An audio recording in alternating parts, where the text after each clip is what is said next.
Okay, so today is March 28th, 2018. I am interviewing Robert Wagner at the home of the interviewer in Rocky Hill, Connecticut.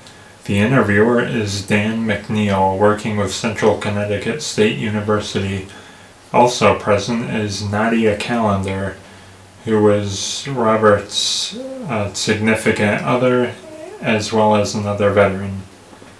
So, for the record, can you please state your full name, date of birth, and the city and state in which you live? My name is Robert Ford Wagner. I was born on April 8th, 1988. I currently reside in Cromwell, Connecticut. In which war did you serve? Operation Iraqi Freedom. Okay. And what was your branch of service? I was in the regular army. And what was your highest rank? I was a specialist when I ETS from the military. Okay. So, in what general locations did you serve? I went to basic training in Fort Benning, Georgia, and then from there I went to Fort Gordon, Georgia for AIT, and from there I went to my regular duty station, which was Fort Wainwright, and I spent a year in Iraq, obviously when I deployed, and like a little bit of time in Kuwait, but yeah. Okay. Were you drafted or did you enlist? I enlisted. They didn't draft anyone for these operations as far as I know, although they can recall people who had already been in. Okay, so when you enlisted, where were you living at that time? I was living in Grass Valley, California, which is in Northern California. Okay. Do you recall the date you enlisted? It was July 25th, 2007. Okay. And why did you join? I didn't have money to go to college, and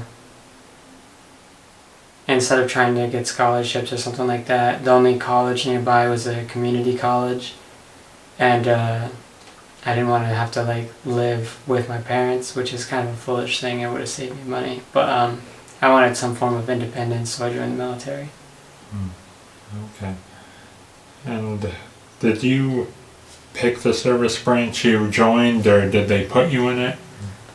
I picked, but also the Army is the one that approached me first. There was like a Marine and a Navy recruiter also in my town, ironically, like right next to the place where the Army recruits people. But I don't think there was any Air Force presence in my town. Okay, so why did you join the Army? Where did they first approach you? High school. High school? That seems to be like a common thing. They approach people in high school. Okay. Was that the main reason you chose the Army, or was it just the one that interested you most? The Army seemed like the most general of the branches. I didn't really want to be cooped up on a boat, and the Air Force felt like the most rigid when it came to discipline, and the Marines seemed to not extreme, but I didn't want to be pigeonholed in the Marines. Basically, I wanted something that would give me some experience and maybe a civilian field rather than just being like a soldier, I guess. Okay. Could you tell me a little bit about your first days in the service? Or? The first days in the service, they put you in an in-processing station where they shave your head and they give you like shots like vaccines or like penicillin and stuff like that. They issue uniforms. It's done in a rush, so they don't necessarily issue you things in like the correct size per se, and they don't let you get a lot of sleep. And also, like, there's a time zone difference, so like when you are tired won't necessarily be when at like the appropriate time, since you might be in a different state, for a time difference. But I think they also intentionally sleep deprive you when you first get there to throw you off balance. And they basically don't let you relax. Of basic training and processing, even though it's not physically the hardest, it's the most unpleasant of basic training. I strongly preferred being in my actual training company in basic training to end processing. They don't try to dehumanize you, but they definitely try to knock you off balance, like remove your personal space and any kind of boundaries you might have, like not necessarily to break you down, but to make you more pliable, I guess. Okay. Or maybe to help you build up a resistance to stress, I guess, or something, or more like an introduction to stress, maybe? An introduction, maybe. I don't think they try to get you resistant to stress, not in in-processing. That's more in the actual basic training they do that.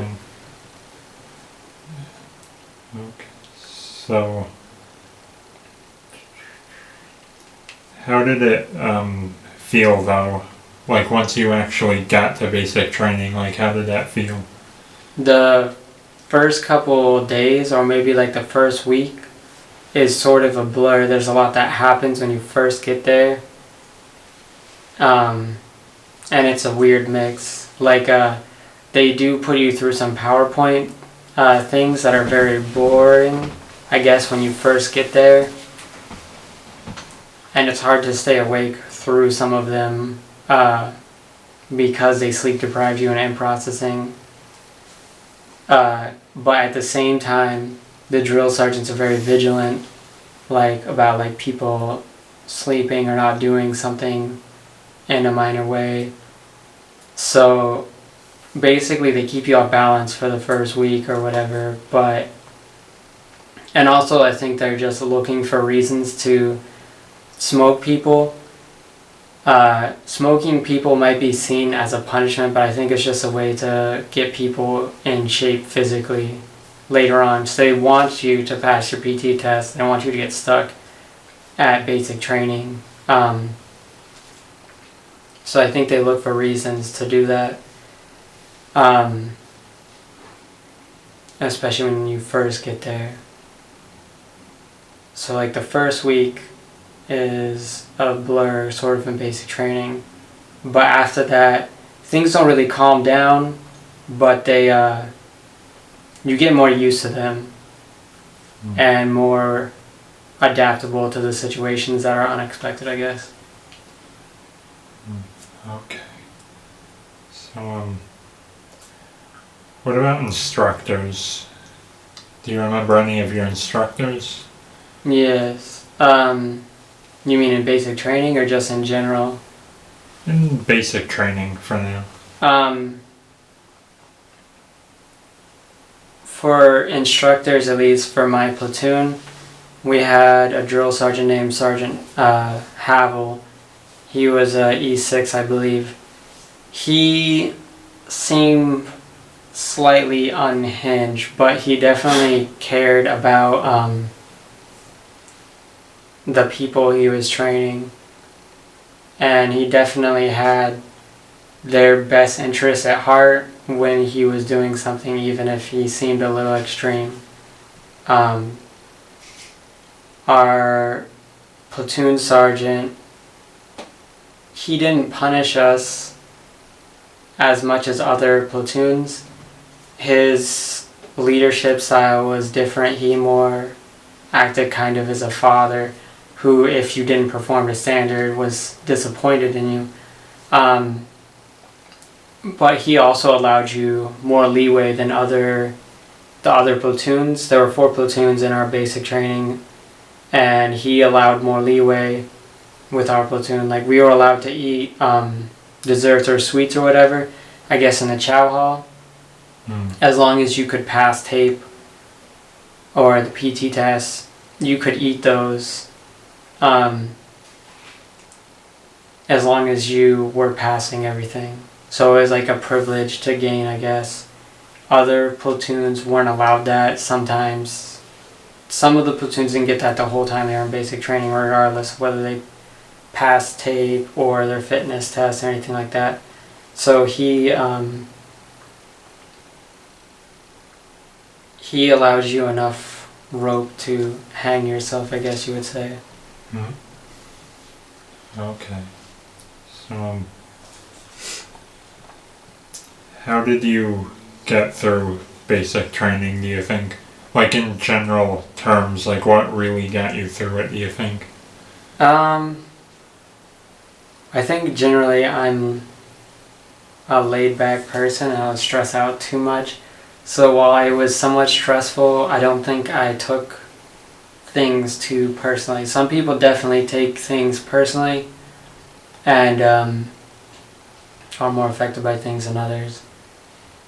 I don't, so I kind of figured people were doing things like if someone was smoking you, it's basically their job, or they're trying to correct something down the line, and so punishment now is better than punishment later, especially since your punishment in basic training is likely to get smoked, but in a later unit you might get an Article 15 that would affect your pay or how many hours you worked or something like that.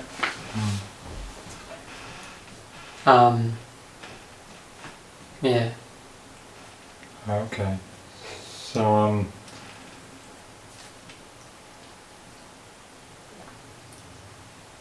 while you were at boot camp, like, what kind of,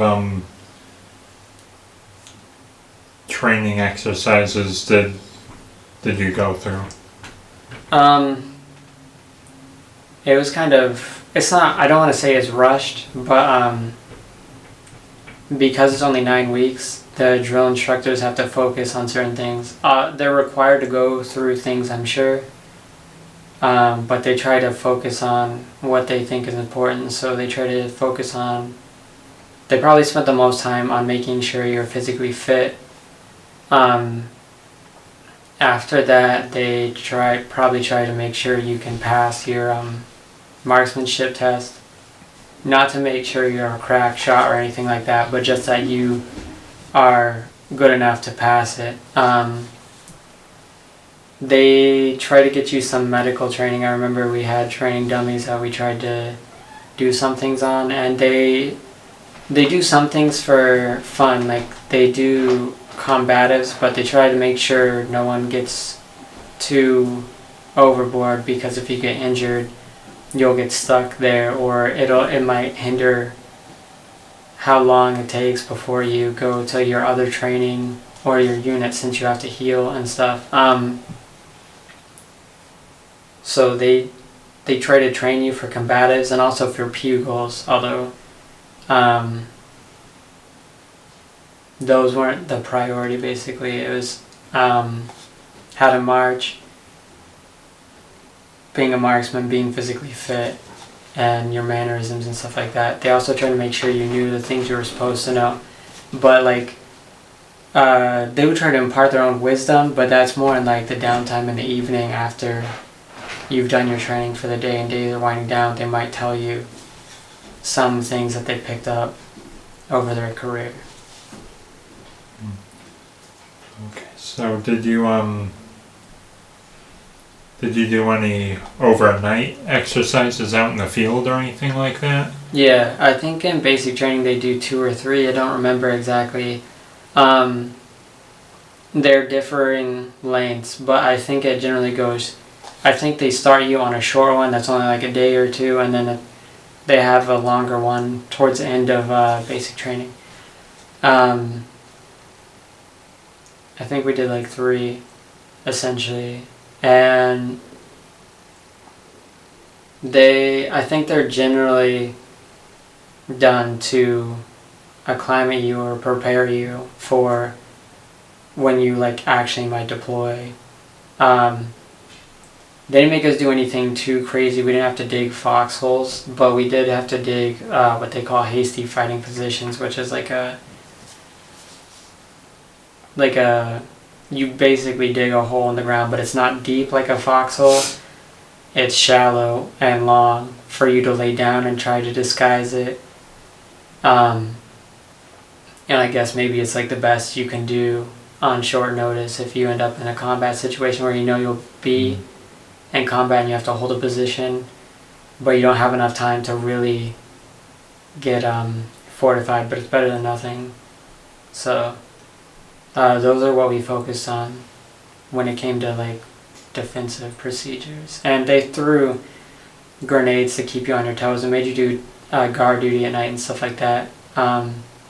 They threw like CS grenades, which are like gas grenades, and smoke grenades, and like ones that that are bright and loud and stuff like that, to keep you on your toes. And if they caught someone sleeping, they would punish you, but obviously in a war zone, if you were sleeping on guard duty, you might be murdered by the enemy, or if you're found by someone in your own unit or someone other unit, you might get in serious trouble. But in basic training, they would do something like take your weapon apart and throw it and make you crawl and find the pieces in the dark. So it's something you don't want to do.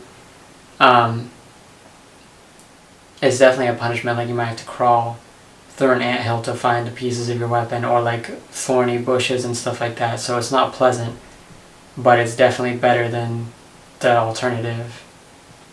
And I guess it's just to drive a point home. But yeah. Okay, so what about daily exercises? Was anything like routine throughout the entirety of basic training? Yeah, physical exercise is an everyday thing, and I would say push-ups were the most common exercise, but push-ups are the most common, and running was also very common, but the running also had variations. They would make you sprint some days. They do like interval training where you sprint for 30 seconds and walk for like a minute, and they gradually increase the amount of time you sprinted and shorten the time you walk or something like that. And then they also did distance runs, so they had like a variety. There were a lot of exercises for the core of your body, like you would do sit-ups because that's what was on the PT test, but you'd also do mountain climbers and the bicycle and stuff. Other like exercises are supposed to exercise your core. They do the prone row, which is like a exercise for your back, but I don't really think they focus on your back, especially your lower back, that much. And you do pull-ups and stuff like that sometimes, but they don't do those as often because they don't test for that on the PT test.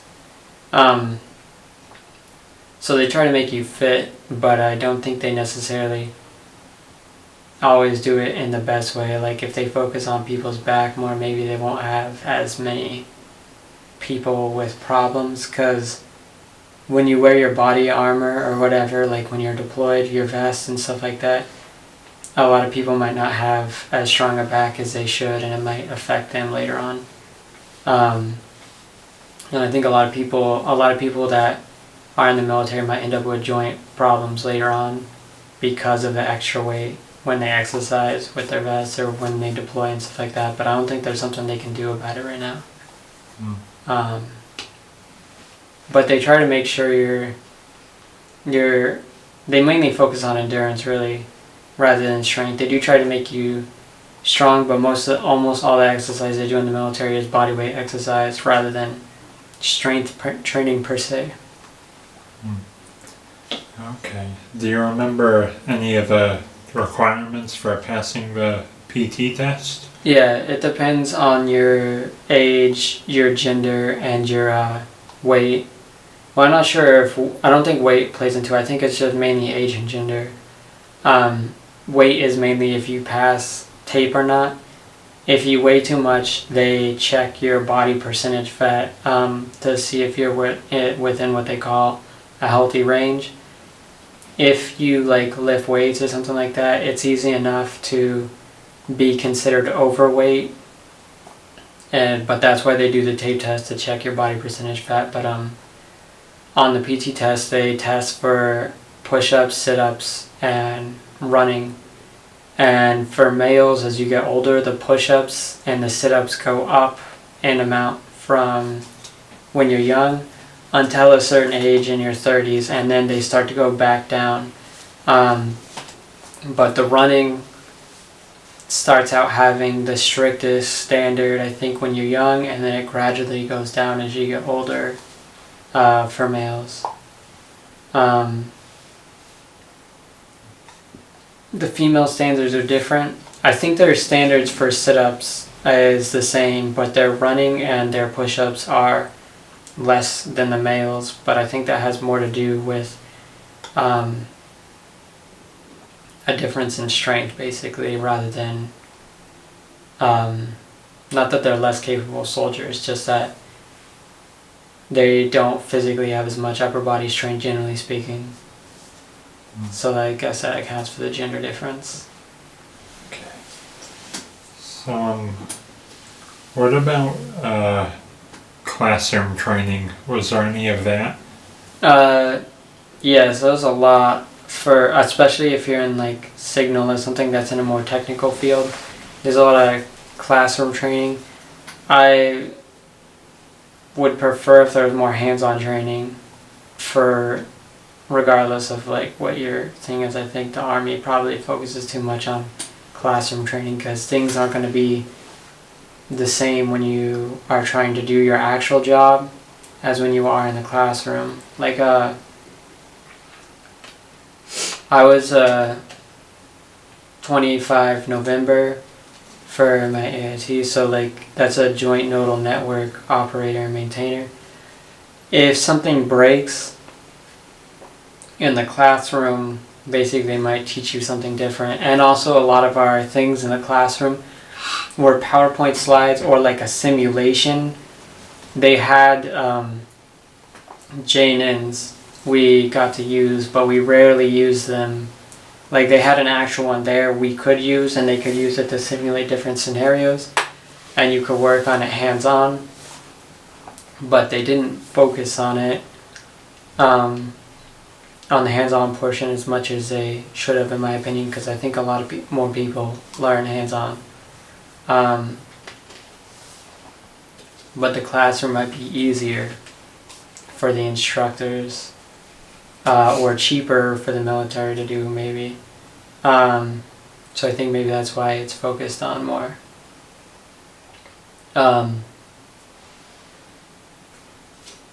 Yeah, but there was a lot of classroom training. Even when you get to your unit, they still make you go through training in a classroom, but usually it's for purposes like suicide prevention, or they make you go through finance classes sometimes, and classes on sexual harassment and things like that.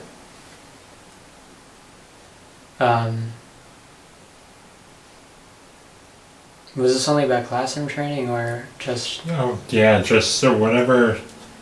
They do have you do combatives, which is almost entirely hands-on, which is fun in its own way, but it also is... You end up scraped up or bruised or something like that, so you end up sore. So it's not that pleasant, because at the end of the week, you're sore in a lot of places and you look scratched up, or maybe you have bruises and stuff like that. So it's not necessarily the most pleasant experience, and maybe it's not... I don't know if it's rewarding, that depends on the individual. But it is interesting, more interesting than, say, a lot of the classroom stuff they make you do. Okay. And can you recall any of the... I guess I would call them...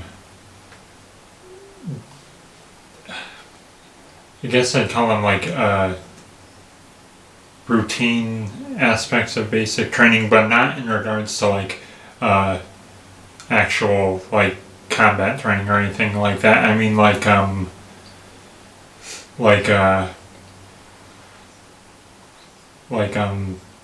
whether it's, you know, preparing for bed, getting up in the morning, like brushing your teeth, like any sort of like daily things that people would do, like things civilians would do. Okay. Typically you would get up in the morning and get dressed for PT. And then after PT, you would bathe and shave and do all that stuff. So PT was the first thing, then hygiene. And then after that, you would go to the chow hall and eat breakfast. And then after that, you would do whatever the training was for the day. And when your training was done for the day, you might have like a guard duty at night, like you might have what they call fire guard. Not that I think a fire was likely in the building, but basically they had some kind of guard duty. You had to keep track of where all the soldiers were if they went to the latrine or whatnot. And at some point during all that, you might have to find time to do laundry or something. But you can't just leave your laundry unattended or whatever, so you have to find a time where you have no expectations, like you're not supposed to be in a formation or somewhere, and yeah, you have to find some time to do laundry. And on Sundays they would have church services in at some point during the day for the different denominations and stuff like that. So the weekend was typically like a maintenance time. There was less training then, but you would do things like clean your barracks and stuff like that. So like there was like the weekend was basically like cleaning and catching up on stuff you needed to do, like if you had to do laundry, but also cleaning the barracks. I did forget, before you go to PT, typically you make up your bunk or your bed or whatever and make it ready for inspection, I guess. And typically, yeah, you make your bed, but it's either the fire guard or the drill sergeant who wakes you up. It's definitely preferable for the people on guard to wake you up than the drill sergeant. Yeah. But of things that people can do normally, there are differences. Like in basic training, you can't smoke or use the phone whenever you want or anything like that. Or drink, obviously you can't drink alcohol in basic training. So those are different from, like, say, a routine someone might have as a civilian. Okay. And what about when you mentioned doing your laundry? That made me think of like supplies you had that you had to maintain. Like how much like how many pairs of clothes did you have, or any other supplies? Like what were you able to keep? They give you enough, but I wouldn't say they give you an overabundance. Like you can't slack off. Like in basic training, they give you like the bare minimum that you need, and they take away most of your stuff as a civilian. Sometimes the drill sergeants will cut you slack. Like you might be able to keep underwear if it's plain looking. If it's civilian underwear, they do issue underwear, but it's uncomfortable. And they'll give you socks. You can't just wear any socks, but say you came with like white socks that were of the appropriate length, you might get to keep those while you're going through training. The underwear you might get to keep. I don't think they would let you keep anything else really of your civilian stuff. They take it away. Oh, running shoes you might be able to keep if you came with like your own pair of running shoes that you liked. Cause you still have to buy a pair anyway, which is kind of lame. They make you buy some of your gear with your first paycheck in the military, unfortunately. and it's like required. You can't skimp on it. Even if you had your own pair of running shoes, you have to maintain your equipment that they issue you, because some of it has to be turned back in. Like uniforms, you don't have to turn back in, but some things you have to turn back in, like a PT belt or a canteen and stuff like that. You have to turn that back in when you get done with basic training, and you have to clean it and everything before it gets done. It'll be inspected. It'll be inspected when you go to leave. This is actually true for like any station you end up at, like at AIT or even at your regular unit. When you go to another place, you always have to clean your gear. You have to maintain the gear you're given. You have to clean it and you have to turn it back in. If it is broken, or if it's broken, they'll make you pay for a new one. If it's not clean, you'll have to come back and clean it. They won't let you just get away without having it clean. So you definitely have to, they definitely have to maintain it. If you lose something, you'll have to pay for it. If someone steals a piece of equipment from you, you'll have to stay for it. You'll have to pay for it. They had a saying when I was in, there's only one thief in the military, everybody else is just trying to get their stuff back. But yeah, so you definitely have to keep your gear up. Okay. So, are there any particularly memorable experiences from boot camp? There are a lot of experiences that are memorable, but I think a lot of the experiences in boot camp are memorable because it's a new environment. It's not something you're used to, so I think people remember it more vividly. There are like hardships too, I guess. You're less of an individual at boot camp and more of a team. I think that's one of the things they try and instill in you. So, like a lot of people in our platoon started getting sick. Somehow some people started getting mono. I don't know how they were getting it. And I don't know how they were getting it because you're not supposed to share like food or your canteen or anything. So I don't know how people were getting mono, since I guess it's mainly spread through fluid exchange or bodily fluid exchange. And so those people who got mono, they went through a portion of EIT with you, but they weren't allowed to stay with you. They weren't allowed to stay with you because they got mono. It's an infectious disease, so they got sent back to the in-processing. Like, I guess you could say they got quarantined in a way until they got better, which means they had to either restart basic training all over again with a different group, since they would have missed out on the weeks of training that they had missed while they were sick, or they would have to join another group.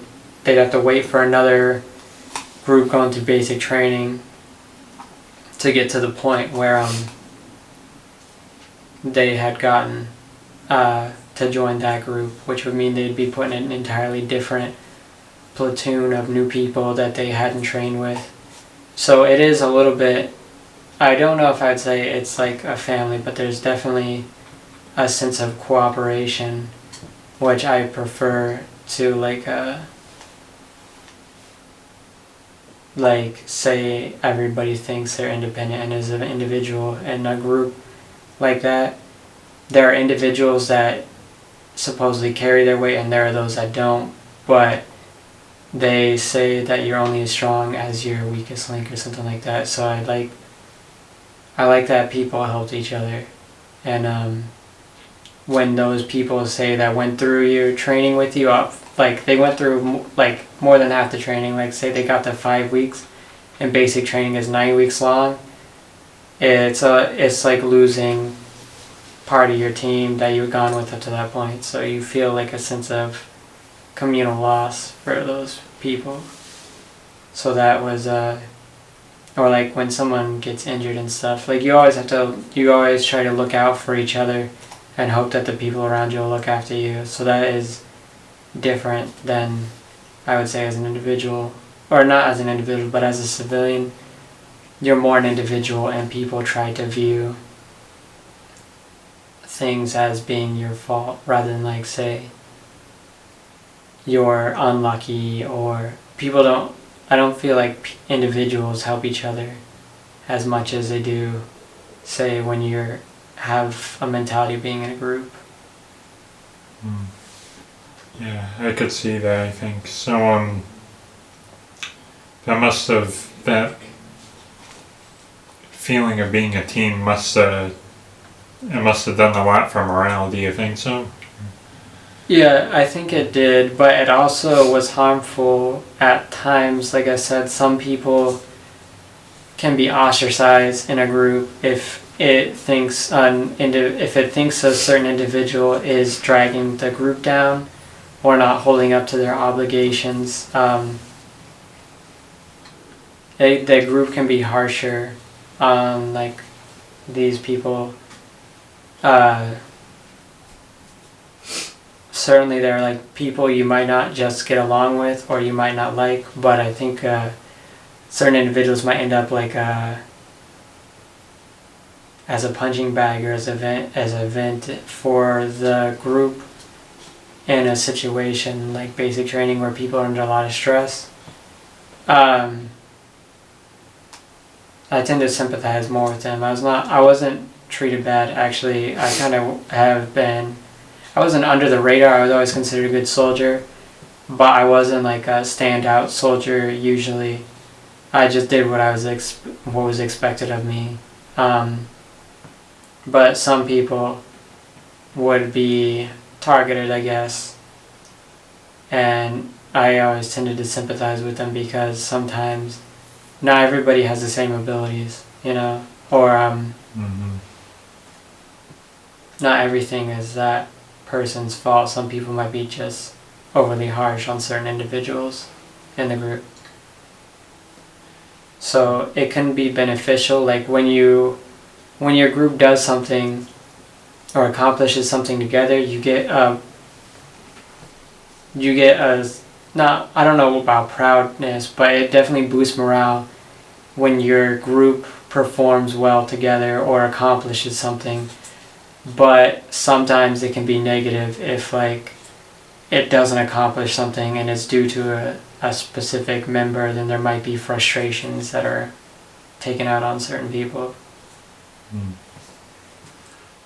Okay, so I'm sorry, one more time. You were trained at Fort Benning in Fort Georgia. Benning. Okay. Yeah. So do you remember your graduation date? I don't remember the date. I remember the graduation ceremony itself. How was that? It was good. My platoon performed the best overall in basic training among the different competitions they had. In basic training, they kind of pitted the platoons against each other. And because mine performed the best overall, we got the lead position, I guess, which would be like the position of honor out of the platoons. But because we were in the lead position, we also had to look the best, so they spent more time drilling us on, like, marching better and stuff like that, and making sure we looked the best also. So it might have had its reward, but it also had, like, a commitment to uphold that what we had already done. Because even though we might have accomplished the most supposedly, we didn't want to look the worst when it came to graduation, since we were in the front and setting the mood for the graduation ceremony. So would you describe finally graduating as a proud moment or more of a relief, or maybe both? Both, I guess. Looking back, I would not say basic training is that hard. Drill sergeants don't coddle you, but they make clear what's expected of you, and they give you all the tools you need to do what's supposed to. The main struggle people have might be natural differences. Like some people might be better at running, but not so great in other areas that they might have to on the PT test, or they might be worse at running. Or some people might be better shots naturally. Or there's like an experience different, I guess. If you're raised around firearms, you might be a better shot, or you might just have more safety when it comes to mine, because there are a lot of people who don't have any experience with weapons, and you get there and they might make mistakes or whatever. I don't want to get off track. What was the question again? I'm sorry. No, that's okay. It's what interviews are all about. Okay. But I just asked about what it was like to graduate, as in if it was proud or a relief or both. Yeah, but at the same time, you go into a different environment because you're going to AIT, and there'll be different expectations of you there. So like, you're proud or glad that you finished with basic training, but at the same time, now you have to go somewhere else and get used to a different environment and have different expectations of you and try to accomplish something else. So. Mm-hmm. Yeah, don't worry about getting off track. Like, you're doing great. So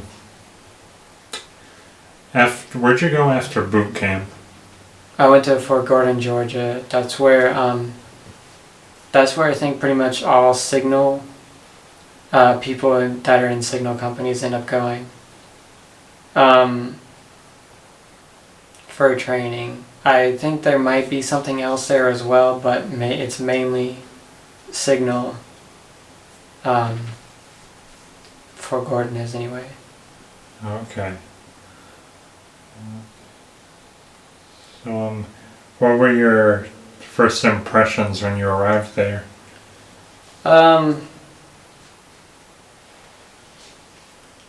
There were more freedoms, I guess. Maybe not that many when you first got there. They had phases of privileges or whatever. So like, they had what they called phase 4, phase 5, and phase 6. And your privileges, you'd get more of them as your phase went up. And it was more like a college experience. I wouldn't say it's necessarily a college environment, but it's more like that than basic training. Basic training is very strict, and AIT can be strict. And it was more strict when I first got there than when I left, because when I first got there were still drill sergeants at AIT, but they phased that out and just had regular sergeants train people after I got there who are much more laid back. A lot of soldiers get there, more so young soldiers, and they get a lot of freedoms, and some of them might take it too far, or they can get in trouble easier there since their things aren't as strict. But at the same time, you're allowed like your personal possessions back, so like things you had, or things you had before you went to basic, you can get back. Like if you had a cell phone, you might get that back, or something like that, or you might be able to buy some stuff like a laptop or something like that, so you start getting personal possessions back. Whereas in basic training, you weren't allowed any of that stuff. Even if you owned it, they locked it up and you had no access to it. Okay, so what was your assignment there? Like, what did a signal unit do at Fort Gordon?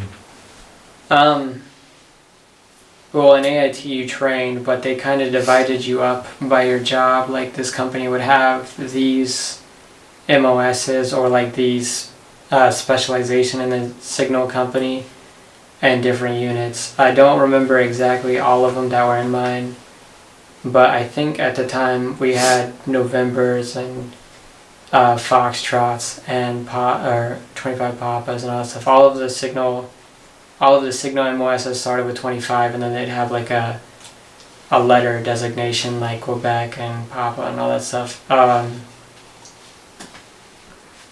I don't exactly remember what company I was in AIT. I think it was Charlie Company with some number in front of it, but I don't exactly remember.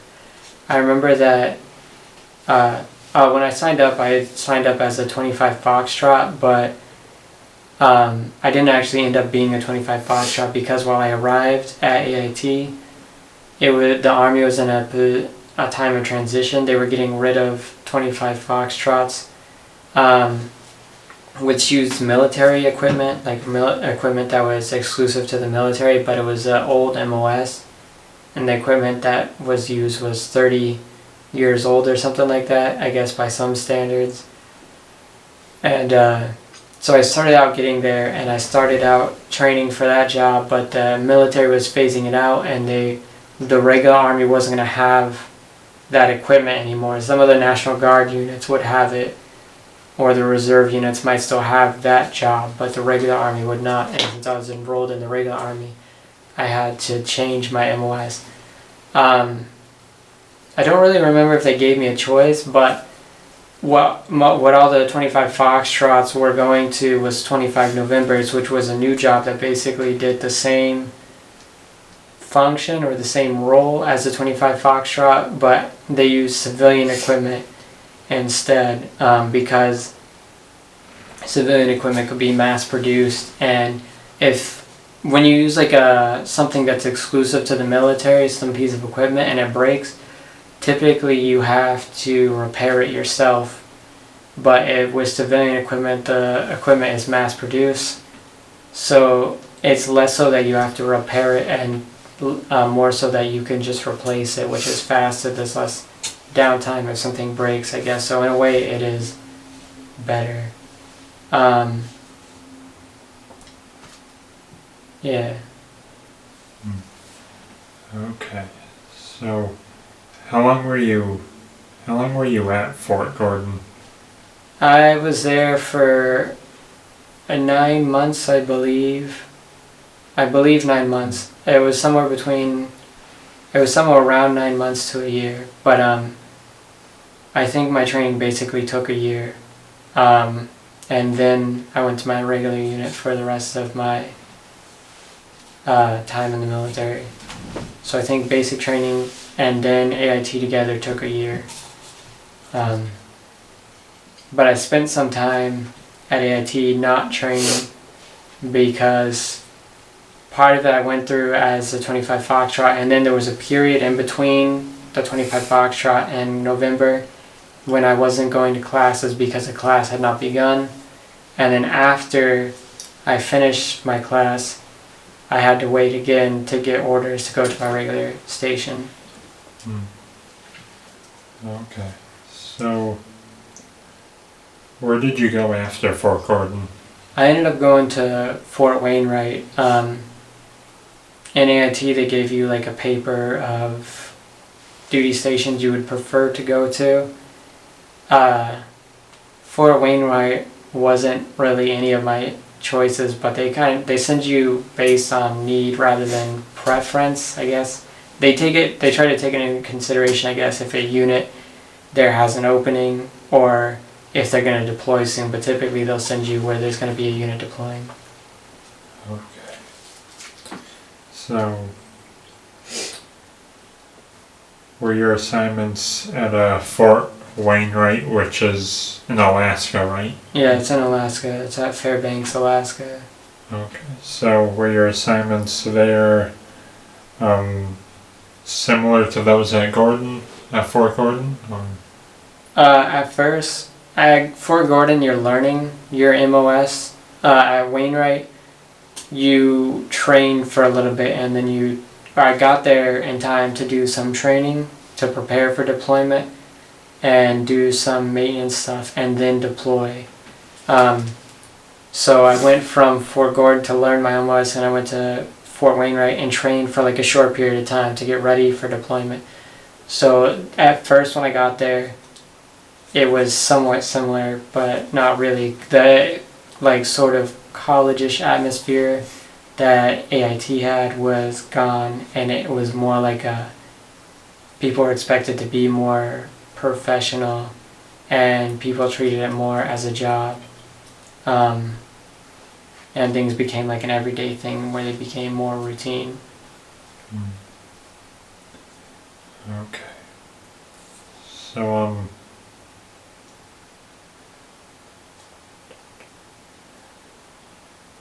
was there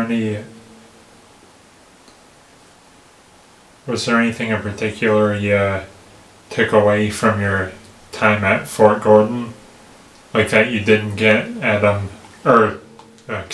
Fort Wainwright rather, that you didn't get at Fort Gordon, or?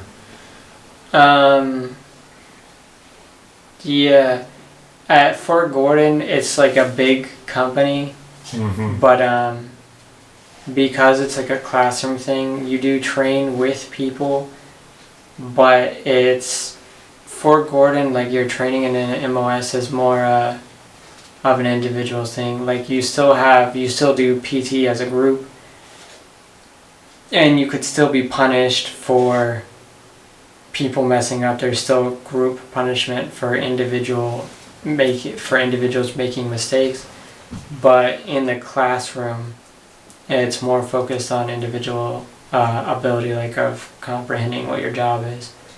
But at Fort Wainwright, I guess, it's more so focused on getting the job done, and you're expected to know what you're supposed to do. They'll help you out though. Like, there's more cooperation at your regular unit than there is at AIT, maybe. And maybe you know people better at your regular unit because it's a smaller group of people. Okay. So you think you're more comfortable at Fort Wainwright? Yeah, ultimately. Cause, yeah, I was more comfortable at my regular duty station than I was at AIT. Okay. So it was right after you were at Fort Wainwright, you said you were deployed? Yeah, shortly after, I arrived just at the beginning of their training for their deployment, and so I was only at Fort Wainwright before we deployed for like a couple months, and then we deployed. The timing of when they chose to deploy my unit was rather unfortunate though, because Alaska is very cold, and they deployed us to Iraq in the middle of like just as it begins getting warm, so the temperature difference was extreme. And so I didn't have much time to acclimate.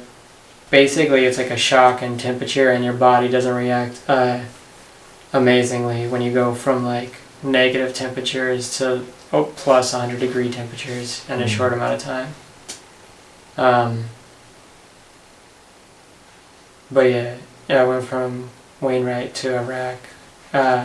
We went to Kuwait first, and then you spend a little bit of time in Kuwait, and then you go to you go to Iraq to like a bigger base. We went to I cannot remember the name of the FOB, but FOB is like a forward operating base. We went to a bigger one that was like a joint sort of FOB. We had the Air Force and different groups of the military there, but mainly it was run by the Air Force because they're shuttling all the other people in from Kuwait and other places to that base, and then they leave that base and go to where they're stationed. So we flew in on a plane to that FOB, and then we went to our individual FOBs around the country where we were deployed and stuff. Okay. So, do you remember which area you were deployed to first in Iraq, or? We ended up at a FOB called FOB Warhorse. I don't exactly remember the area. I think it's Kandahar, but I'm not entirely sure. I do. Fort Warhorse is where I spent the majority of my deployment, but I did spend time at other bases around Iraq. Because your signal, you have to go sometimes where, like an infantry company might stay together for most of their time and do their duties together, but a signal company can be pieced up and individuals sent to different areas to like fulfill needs, so you might end up on your own. So like at one point I ended up on the border, the Iraq-Iran border, performing guard duty out there. Like we opened up the border and we're letting people, a border that had been closed for like 20 or 30 years, and letting people pass through, because the locals are mainly Muslim when it comes to religion, and they're supposed to take a pilgrimage, but the different groups have different holy sites in different countries, and when we opened up the border, a lot of older individuals that hadn't been able to take their pilgrimage wanted to get through. And we had to do different things, like besides just providing guard duty at the border, we had to inspect people's things coming in and try to prevent IEDs from being brought in from the surrounding countries. And we had to clear these people going on pilgrimages that would travel as big groups. We had to clear roads of like IEDs for them to so they could travel safely, hopefully safely to their destination. Because, well, obviously explosions don't discriminate on who they target. Even if they're meant for one group, that doesn't mean they won't affect other people around them.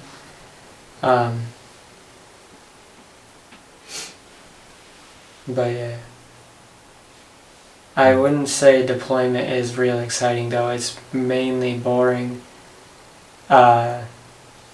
Like there might be moments of brief excitement, but a lot of it is boring, which is why they say it's dangerous to get too used to it. Because when we first got there, when we would be mortared or something like that, people would duck down and like seek cover to try and not get hit by shrapnel. But after a couple weeks of doing that, I guess people just got used to it. They didn't duck anymore, so they weren't as concerned about their personal safety. I guess they figured if they were going to be hit, they were going to be hit, and it was out of their hands. And they had a saying, complacency kills, but it's hard to not get complacent if you're spending a year and you're being mortared every week or whatnot.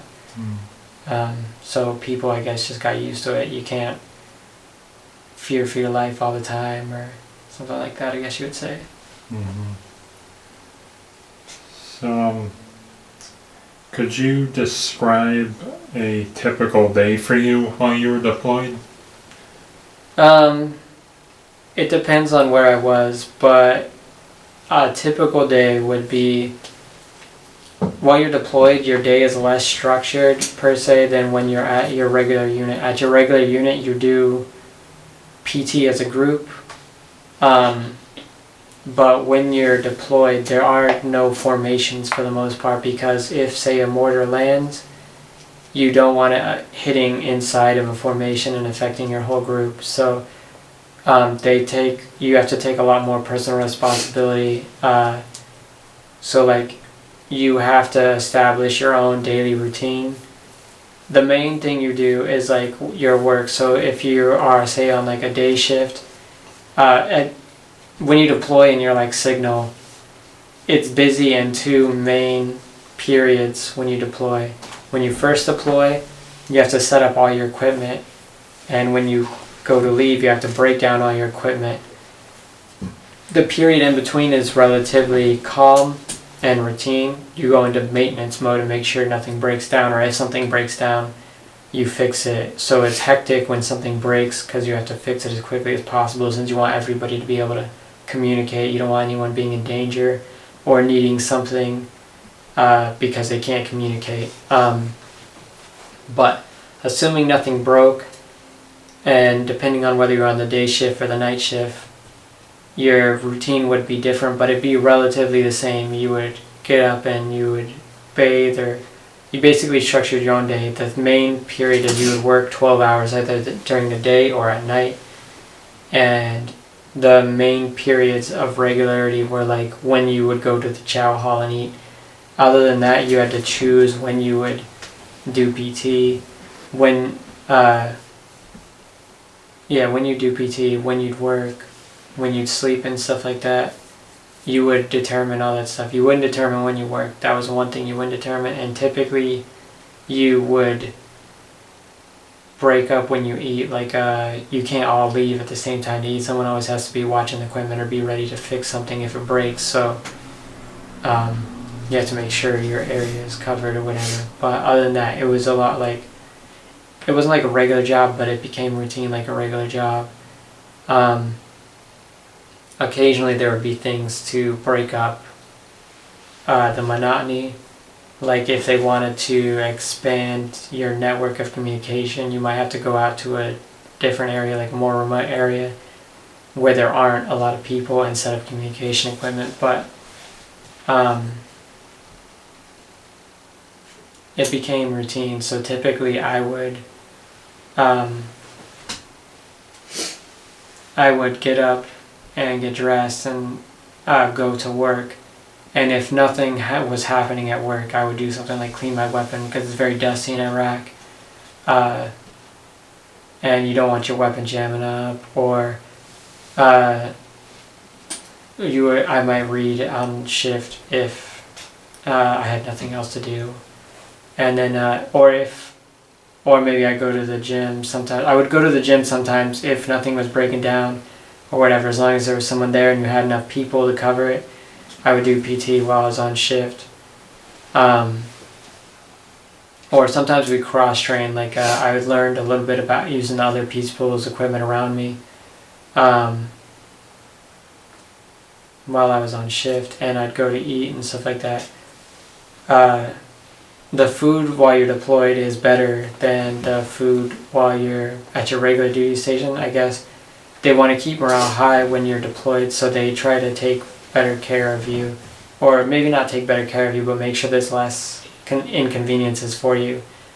Like you might have to do guard duty, or you have to work 12 hours, but you might not have to work that long in a regular duty station. So you didn't have to do your own laundry. They had a laundry service for you that's like contracted. You take your laundry to them, they do laundry for you. The food was better in the chow hall. They would serve lobster or steak. And they had like a grill bar and stuff like that, so food was better. So they basically try to do those things to keep your morale higher while you're deployed, and take better care of you. But it became routine relatively fast and kind of drug on for a while with only occasional moments of like more frantic work when something broke or when something changed, like you got sent somewhere else. And you might not see people in your unit for a while. Like say, when I got sent to the border and was doing and opened up that border or whatever, and was doing guard duty there, there was no one else from my company there with me. I was with completely different people. I might have been with some people that were in my battalion, but no one in my company. Like I ended up working with people in like Delta 52nd, which is like an infantry company and stuff out there. Yeah. Okay.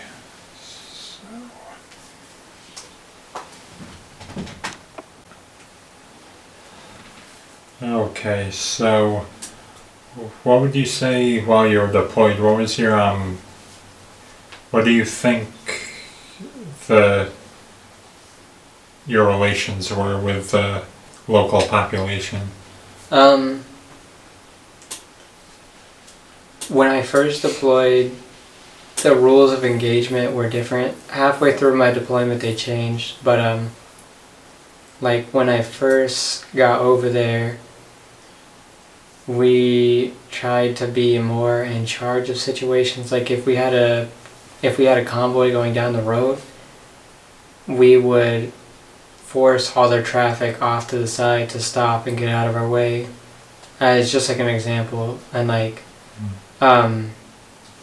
but halfway through deployment, we started sharing the road, and our rules of engagement were more lenient towards the population. Like before, we might have arrested someone if they got too close or they didn't stop or something like that, or assumed they were trying to attack us if they came too close too fast.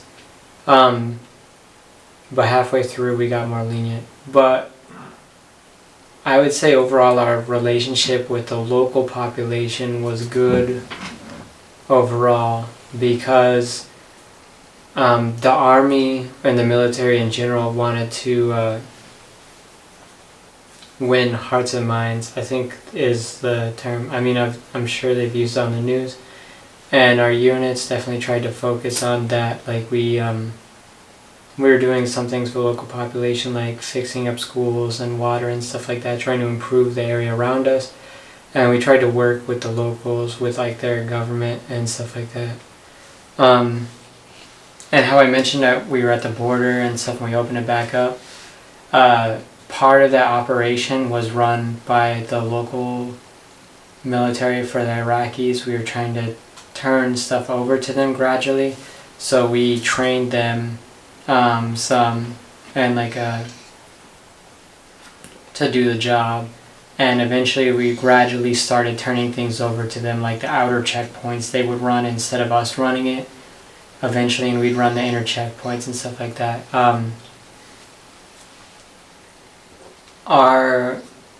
So I would say our overall relationship with the locals was improving. There were some cultural differences, like they're more laid back time-wise. Like Americans are pretty fast-paced, I guess, when it comes to culture, so there are some misunderstandings. Like sometimes when we were talking with the locals and we asked them to accomplish something for us or do something for us, they would say they would do it and we would expect it sooner than they would do it. But if they said they were going to do it, they would do it. It's just they didn't always do it they didn't have that sense of urgency that Americans have or soldiers have or whatever. And so there was like minor, it wasn't conflicts, but there were like moments of abrasion, but it didn't really overall affect our relationship. Obviously we were in like enemy territory, but we tried not to have an us versus them mentality and tried to see them as like humans rather than like enemies, or see them as something less than humans. So, we tried to see them as people, right? And we tried to improve our relationship as we got along and stuff like that, because they were our informants in a way, not like they were snitching or something like that, but they might see something and say something to us, and it's beneficial for them too, since we were like, say, the ones that cleared the roads of IEDs.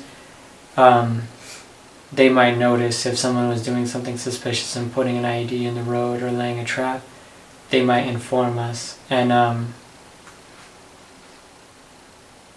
so we tried to have good relations with them, because the better our relations with them, the more likely something like that would be to happen. And it would be beneficial for them as well, because a bomb would be removed. That bomb was on a street they used, right? So some locals might know and they might avoid that street, but it's also possible that someone didn't notice and they were using that street and it would go off. So we would clear roads of IEDs. It was beneficial for the locals as well as for us.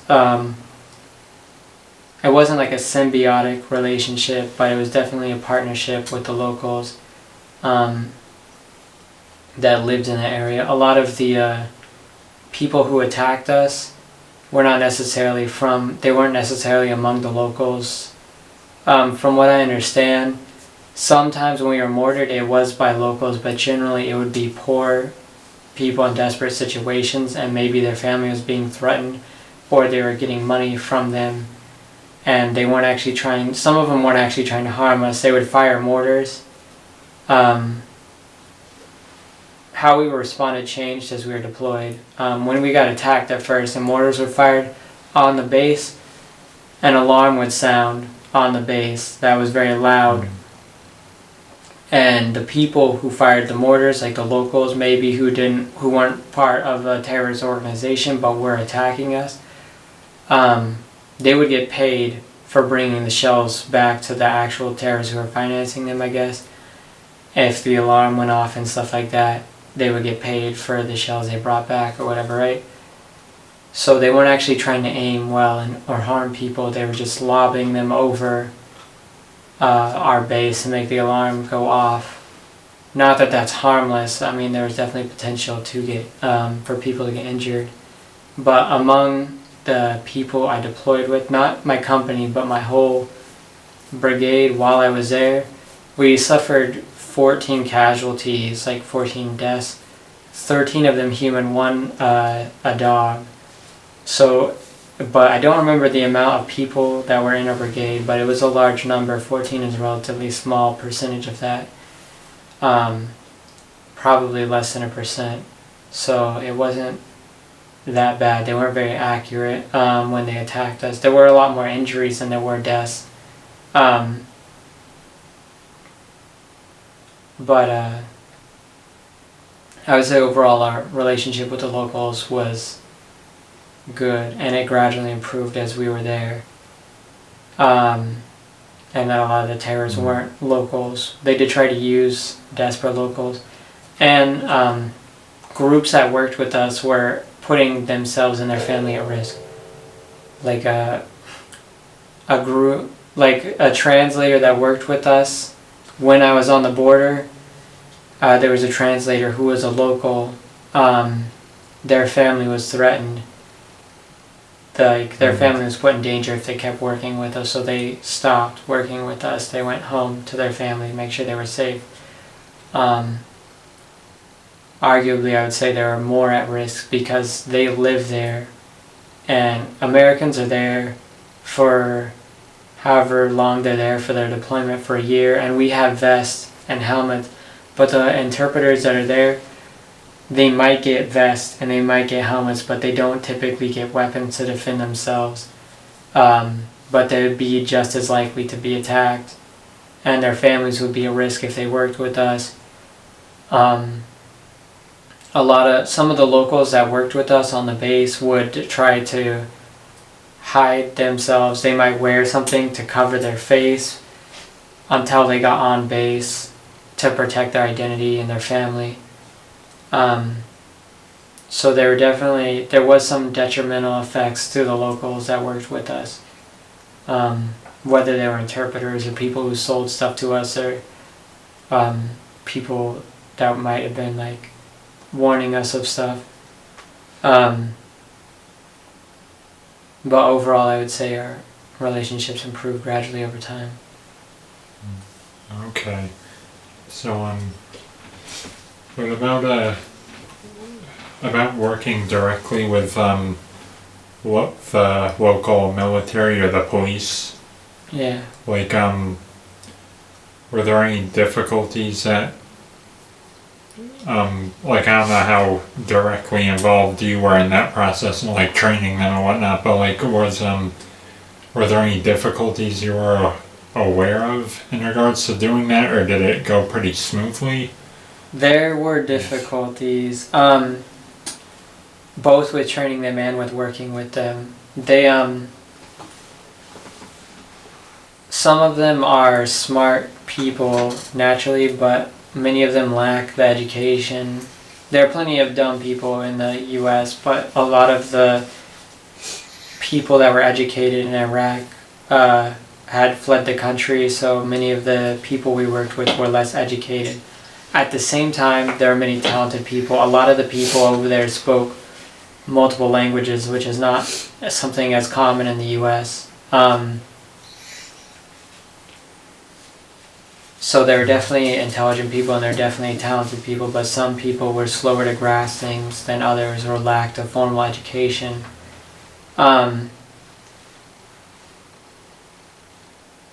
Also, they didn't, because we were training them, but they weren't part of our military. They didn't have the same strict regulations that we had, so they lacked some of the discipline that U.S. soldiers have, or some of their training that we had. Yeah. There was also corruption in their military there, unfortunately. I witnessed a little bit of it, and I reported it to my chain of command, but unfortunately my chain of command told me they couldn't do anything about it at the time because they're not under the U.S. military, they're the Iraqi military. They're supposed to discipline themselves, and we're supposed to be turning over more authority to them.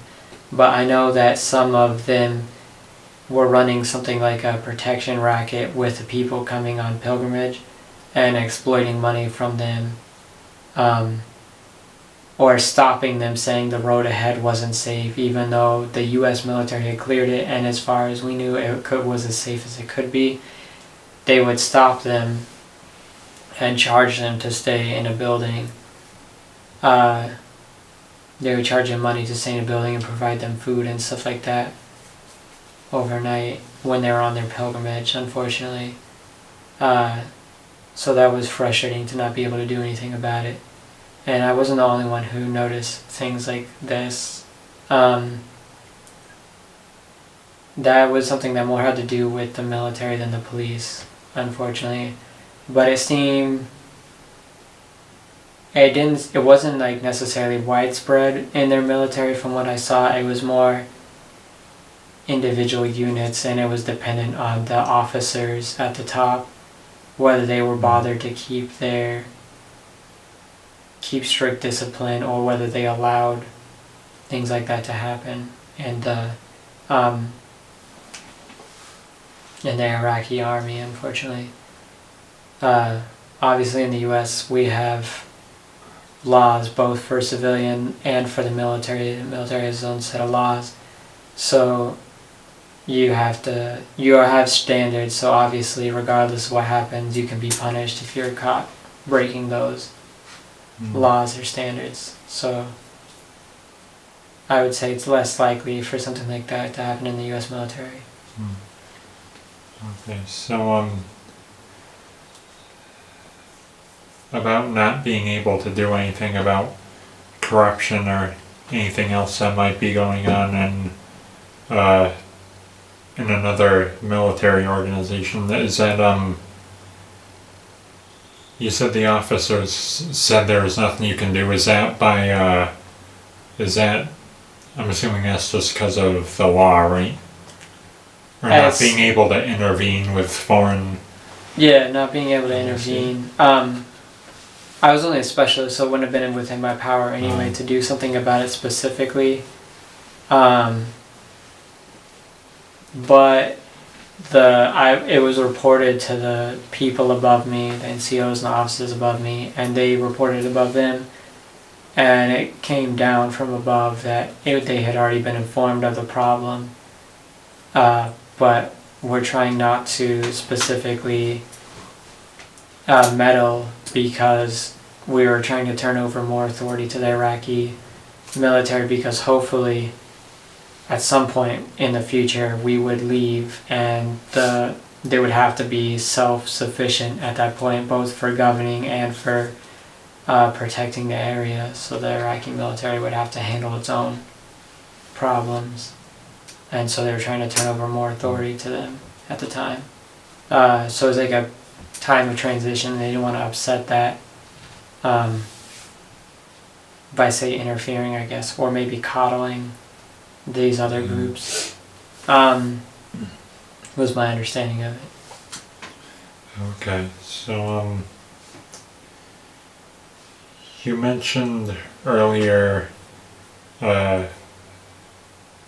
taking mortar fire. Yeah, could you is there anything else you could say about that, or are there any other combat experiences you had, maybe like more direct experiences, or? No, most of it was pretty indirect, actually. I've had mortars land near me. Fortunately, they were duds. They didn't always go off, or sometimes they landed in less than ideal conditions for going off. I've had mortars land near me in the mud, and I guess the soft mud. Iraq has like a rainy season and a dry season, I guess. So like a hotter and a cold season.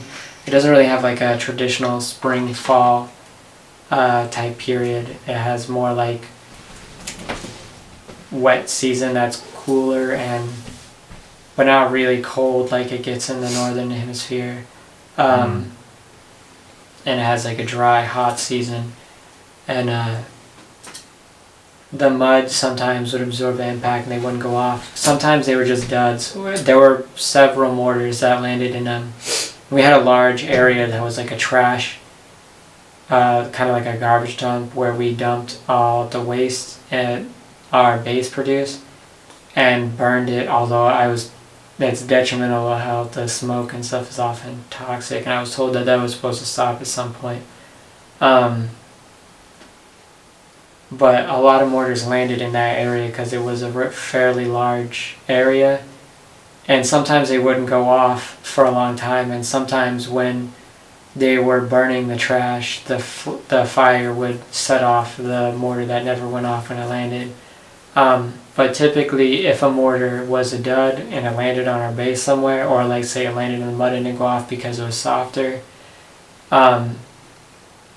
EOD, which is like our explosive ordnance people, would blow it up themselves manually with their own controlled explosive. Maybe they'd set up a perimeter. Definitely. Sometimes they'd use like the armored vehicles as the perimeter, so that shrapnel doesn't fly off and hit any area. And there were also several walls that were like of dirt or earthen walls to absorb shrapnel and explosions and stuff like that, and they would blow up the mortars or something that landed. They used other things too. They shot rockets over into our base a couple times. Those were much more dangerous, and in fact 2 of the casualties that we suffered out of the 14 that I mentioned were directly responsible from rockets. And unlike it's portrayed in like the media or something like that, a lot of mortars don't necessarily make a sound that might warn you. Like there's not necessarily a whistling sound when they come over. Sometimes they whistle, but I guess only if they're coming in at a very specific angle. So there's not always a warning. A lot of times, sometimes there'll be no warning. They'll just land near you. Or you'll just start hearing explosions all of a sudden. The other danger while we were deployed was while you were on a convoy or like a guard duty, there might be ambushes, not necessarily in gunfire. They stopped that quickly because our military is better protected. We have armored vehicles and we have body armor, and our weapons are not necessarily better. Our weapons are made by the lowest bidder, but I will say they jam up easily if you get dirty. But if you're strict with taking care of your weapon, like maintenance and try to keep it as dust free as possible, it typically won't jam up on you that often. But our weapons are not necessarily very powerful when it comes to like the normal M16 we use. It doesn't have like a ton of stopping power, but it is very accurate and there's not a lot of recoil. So it has that advantage. They typically use AK-47s, which are less accurate but more powerful, and they're less likely to jam up. But our defensive capabilities, like the armor and the vehicles and stuff like that, made a large difference. So they didn't fight us in open combat or try to ambush us in that way. They mainly laid ambushes like explosives, like IEDs along the wall, and other things like that. They got pretty inventive. The dog casualty, I was told, set off one of the IEDs that was meant for a much larger group of people, and the only casualties that resulted from that were the dog and its handler. Those were 2 of the 14 casualties in our deployment. They partially considered the dog a casualty because it saved other soldiers from losing their life, I guess. So those soldiers were from your unit? Or? Not from my company, but from my brigade. So they're from my unit or division, I guess you would say, but not specifically from my company. Okay. And the dog was like a sergeant, I guess. If not that that's important, but they typically give dogs. I guess it's a weird idiosyncrasy to stop abuse of animals. I don't know of any abuse of animals that took place in the military, but it must have happened at some point because the rank of a dog is considered one rank above its handler, so that there's a harsher punishment for mistreating an animal since it's of a higher rank than you. So like if your handler was an E4, the dog would be a sergeant, or if the handler was a sergeant, the dog would be a staff sergeant, just as an example. But the punishment for abusing the animal would be harsher than of, say, like fighting someone of your own rank or something, just to prevent any kind of animal abuse. Okay. So, how many animals did your unit use, or did you just use them mainly on like patrols, or? They're mainly used. Sometimes they're used on patrols, but sometimes they're used as like not as a guard, but to check vehicles or people coming in and goods coming into the fob, as like a point of entry kind of thing, to make sure no one got any explosive devices onto the fob. They would check those to try to keep the base as secure as possible. Obviously you can't fly. Part of the reason, obviously you can't stop mortars from flying over the base or into the base, or rockets, but they try to minimize as much risk as they can, so like keeping things that aren't supposed to be on the base from coming in was a priority. Yeah. About the mortars and the rockets and stuff, they typically tried to fortify areas like the Chow Hall and stuff like that. They had fortified areas where the buildings itself were designed to prevent damage to them, and like I said, there were many earthen walls around to minimize the damage from explosions and stuff. Okay. So what weapon were you issued with? When I first got in, everybody's trained on the M16 or the M4. There's not a lot of difference between them, but because it's essentially the same weapon with a different stock and maybe a barrel length. But everybody's trained on that. So in basic training, at first everyone had one of those, and then eventually they issue you other weapons like a saw. In basic training, I eventually was given a saw, and then when I got to my unit, I was initially issued an M4, which is like newer than an M16, but it's essentially relatively the same weapon.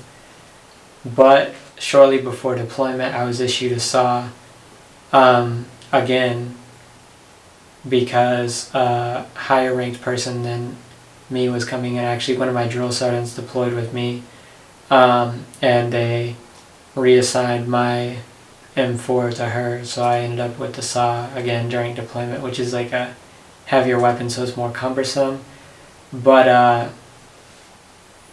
it's got a different role in combat. It's for sort of suppressive fire, to sort of prevent people from being able to aim and take shots at your unit or the people around you, while the people with rifles are supposed to not necessarily take their time, but they're more supposed to try to be more accurate than people with the saw. The saw is supposed to suppress fire and keep people as safe as possible. And the M4 is for removing combatants, although the saw does that as well. Okay.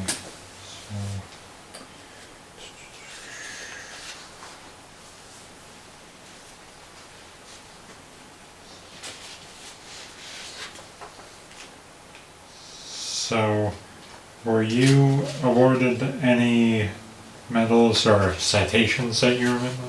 I was, but I can't remember the specific ones. I have the paperwork somewhere. I'll send it to you. Yeah, that's okay. So,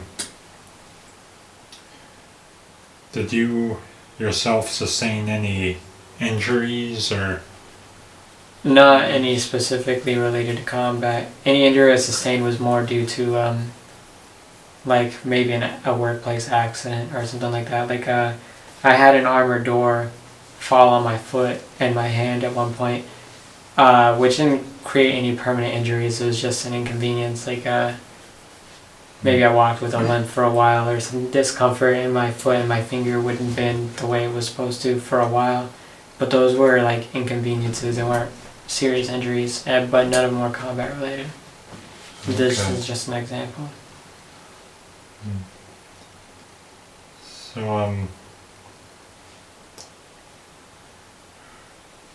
So what about staying in contact with your family while you were deployed? Like how'd that go?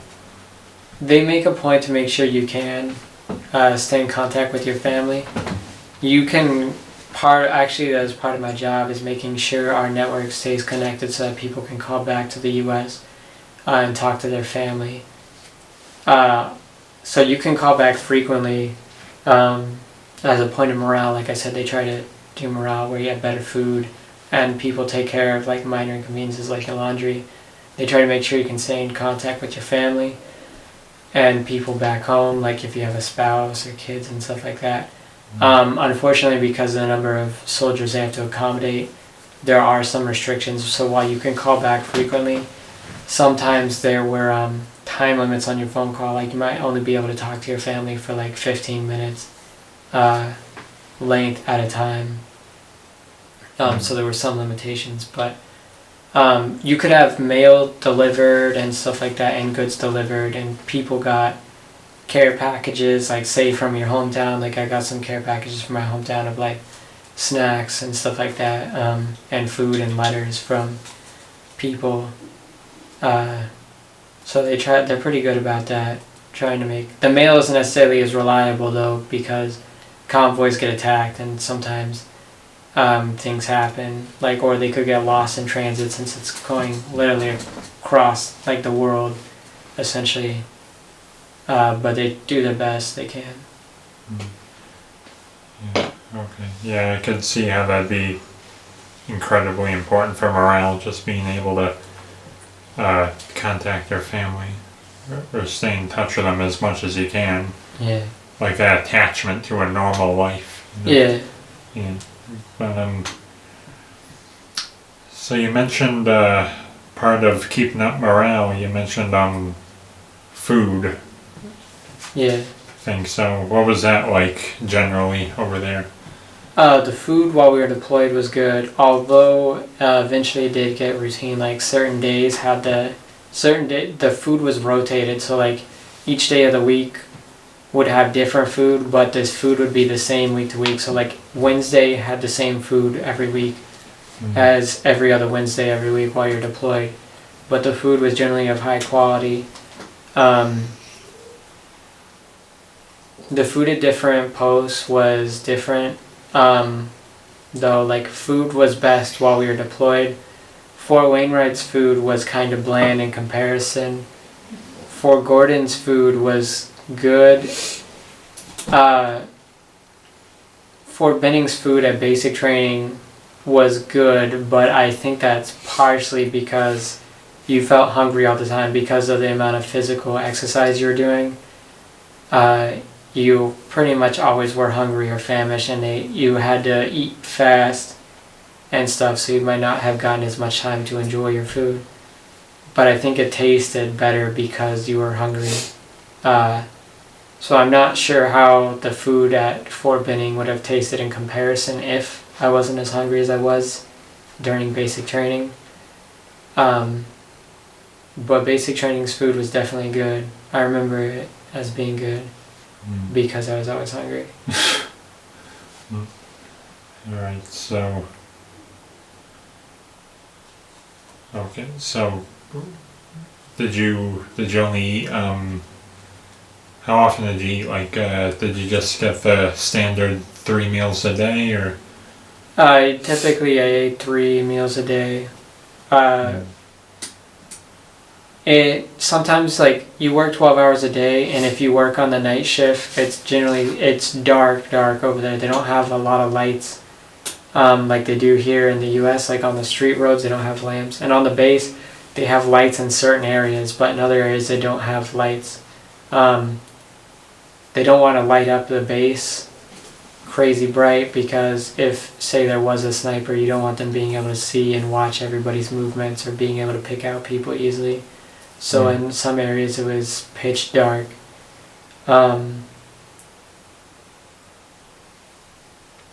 Yeah. Okay. So, and how was the supply situation? Like, were you well supplied typically, or? Yeah. We were well supplied, I would say. While we were deployed, we were well supplied. I felt like sometimes there might have been the only thing I ever worried about was maybe a lack of ammunition, maybe. But I felt like the Army tried to skimp on that, which I think is funny. But the military spent a lot of money on making sure we had the gear we needed. Like in Alaska, we had gear for the cold weather. While we were before we deployed, they issued us uniforms that were fire retardant and gloves that were fire retardant, to minimize, say your vehicle was attacked by an IED and stuff like that, and things caught fire. Sometimes your body armor is bulky and it might get caught on things, and you might have a harder time escaping the vehicles because the points to get out of your vehicle are small, and your armor makes you bulky. They want to give you the best chance of surviving, so your uniforms would be fire retardant, whereas the normal uniforms you wore back in the US are not flame retardant. So they try to minimize injuries that way and give you more time to escape from a vehicle if it did catch fire. We were generally well supplied. I felt there was waste though when it came to supply in the military. Like I don't know how true it is, but I heard that if a unit was given a budget and the unit did not spend all the dollars in the budget, the unit's budget would be cut the next time around. Which incentivized the unit spending money even if they didn't need to maintain the amount of money they got for a budget. So maybe they bought things they didn't need or something sometimes. And typically you would get a supply sergeant who's supposed to make sure your unit is supplied, but they might have too much discretion, in my opinion, about what money is spent at the company on certain things. So, and sometimes the military overpays. Like I feel like private companies make contracts with the military that cost much more to produce some things, or maybe the things are not up to, for the amount they cost, the product or whatever, the supplied piece of equipment is not as good as it could be for the amount it costs the government. So I feel like their money could be spent better and supplies could be done better. But that's an overall kind of bureaucracy problem rather than an individual problem. Yeah. Alright, so earlier you mentioned that you were, like, one of the reasons you could handle basic training was having a sort of laid back personality, so I guess you're just more open to having to deal with stress. But what about being deployed? Did you feel any more pressure or stress, or did being a laid back person still, like, was that still able to help you out a lot? That was still able to help me out a lot while I was deployed. I didn't really get too worked up or bothered about things. I definitely, obviously when you're deployed, things have more serious consequences. So I try to take that into account, but I also try to remain laid back because some people are under a lot of pressure. Some relationships might be put to the test, I guess. Like personal relationship within the unit, and discipline is harder for the unit to maintain overall because there's less formations and there's less routine necessarily besides work. And sometimes people are sent out to other areas, like how I got sent out to the border. Other people will be sent out to areas where there's less supervision for long periods of time, and they might get used to doing things their own way rather than, say, the proper way. So there were disputes within our unit while we were deployed. Generally, they were resolved without too much problem, but you could definitely tell there was pressure on some people in some relationships while we were deployed. Overall, okay. My personality helped me get through it relatively easily. Okay. And was there anything special you did for good luck? Or anything like that? Not in particular. I'm not a religious person. I wouldn't say I prayed or anything like that. I didn't do anything for luck. I had, and I wasn't particularly afraid of like dying or anything like that. Actually, I was less afraid of dying than, say, being injured. But I did, if I was to pray, it would only be in very specific conditions. Like, I didn't want to necessarily die in a position, not a compromising position, but like in Iraq they had portage in some areas instead of like a proper toilet. I did not want a mortar to land on me while I was in there. That would have been the time I prayed. That might be humorous to some people, but I didn't want to die on the toilet, I guess, per se. So that might have been the only time I prayed, but I wouldn't consider myself religious. And I didn't really do anything for luck, per se. Okay. So, how about entertainment?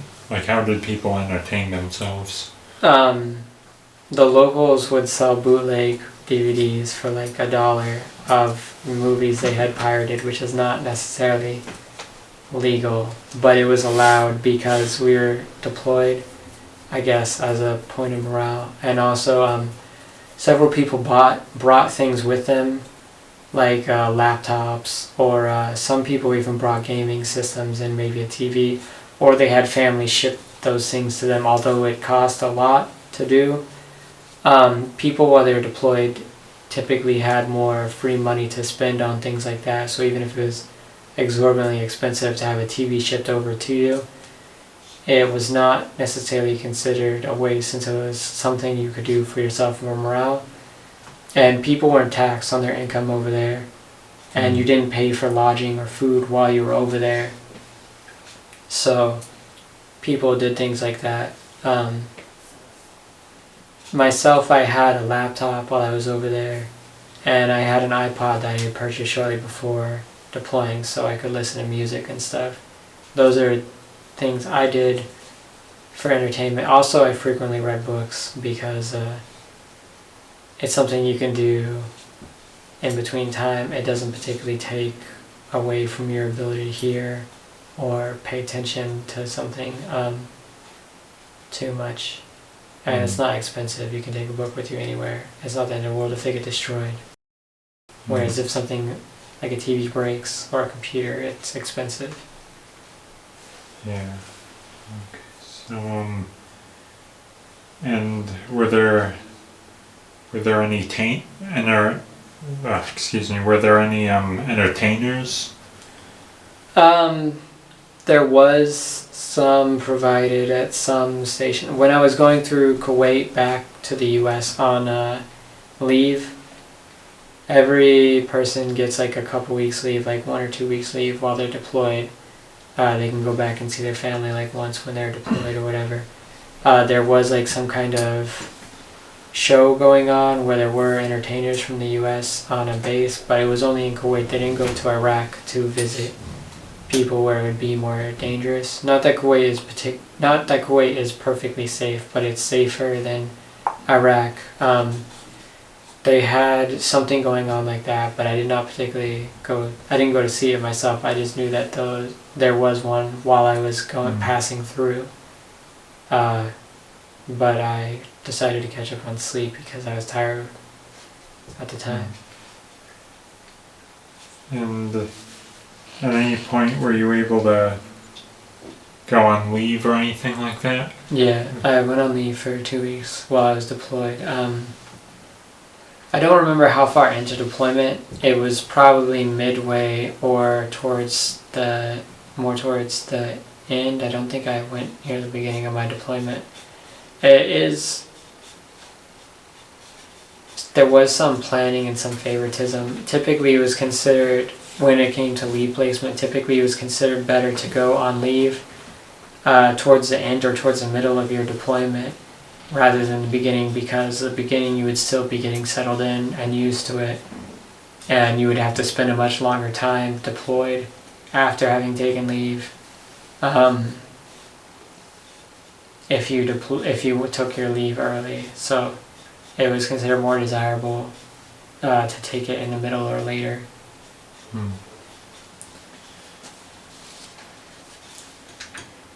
Okay, and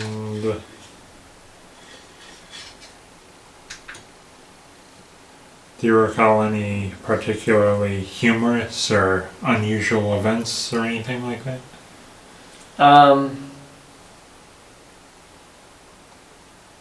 There were several, but like semi-humorous events, but I guess maybe it depends on your sense of humor.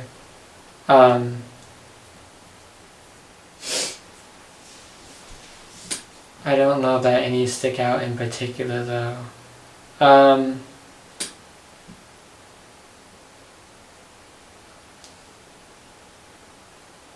I don't know. There were funny events, but none that are like huge, I guess. There were some like people that had eccentricities or whatever. I can't say the word right now for some reason, but you know what I mean. There were some eccentric individuals that had some odd behavior that made some of the events memorable. Or certain things that were like a joke within the unit. Like there was a person named Sullivan who talked. He was not considered a good soldier, but he was eccentric and he talked in a unique manner. He talked kind of like a gangster from like the 1920s and some stuff, and sometimes we did something, he would say something that would become like kind of like a inside joke within the company. Like at one point we were bagging up weapons and putting tags on them, and he was like, he did something like, "Bag 'em and tag 'em, boys," and that became kind of like a joke phrase in the unit for a while. So it's just small things like that. But yeah, there's not anything that's particularly huge. There were just some foolish events that became humorous in hindsight and other stuff. Okay, so were there any pranks or anything like that? Not anything big, not when you get to your regular unit when it's considered more a job. There are like small pranks that aren't there are small pranks. And sometimes there is like a certain weird sense of humor that maybe is maybe not universal, but is common among the military. Like, say if someone was going to get smoked or punished, that might be humorous to some people, although you maybe are expected to keep a straight face. After you've been in the military for a while, it might be humorous because of the reaction some people have to their punishment, or to the sudden reaction that someone in charge has when they're disciplining. a soldier. Like, for example, when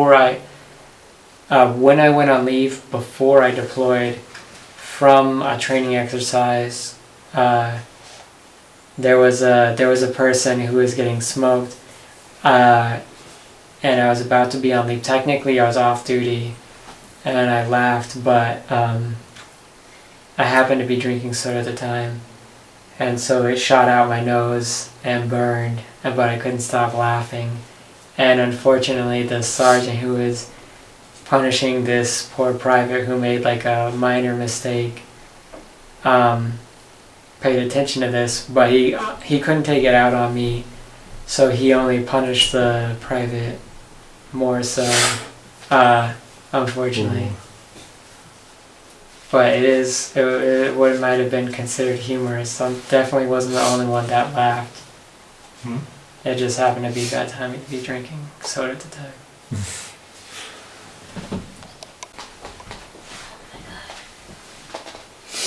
Oh, we have enough. Okay. So what did you think of the officers? In my unit, some of them did not leave any particular impression. The ones at my regular duty station all left a more memorable impression than the ones I had while I was training, because I can't really remember them. I barely saw them when I was training, like in basic training EIT.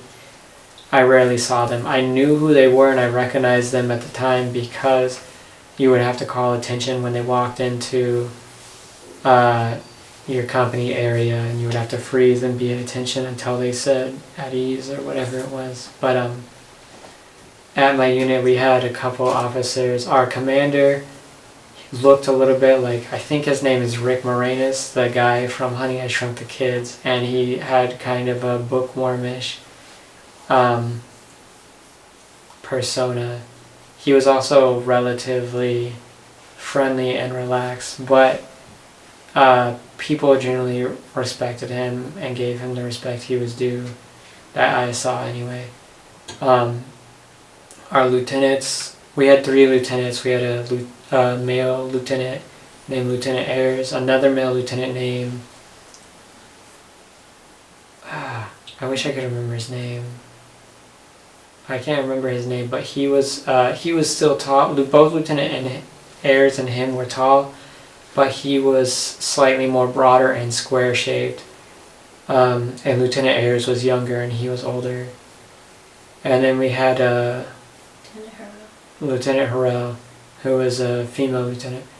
All of them seemed relatively competent in their job. They might have been considered inexperienced because they were first lieutenants, or they're called butter bars sometimes, and typically some NCOs don't look kindly on them. They think even though they outrank NCOs have been in the military longer, and they still have to take their orders, but sometimes their orders don't. Sometimes their orders are influenced by their inexperience or ignorance to how certain things are done. So they might not always be viewed favorably. But all of ours were okay, in my opinion. I don't think anyone thought badly of them in the unit. Okay, and what about your fellow servicemen? They're a more varied group since there's more than 4 of them, but relatively I was happy with the people in my platoon and in my squad. I was happy with the people I deployed with. The other platoons seemed to have more strife, and the other platoon in our company had more strife, and some of the individuals in that platoon were less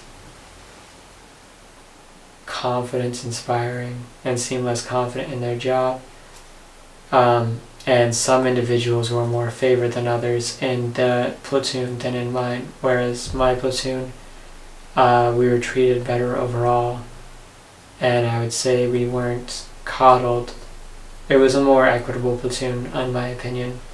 I am biased, so it was my platoon and my squad, so take that with a grain of salt. I guess. But in my overall opinion, our NCOs were more respectable and more knowledgeable about their job.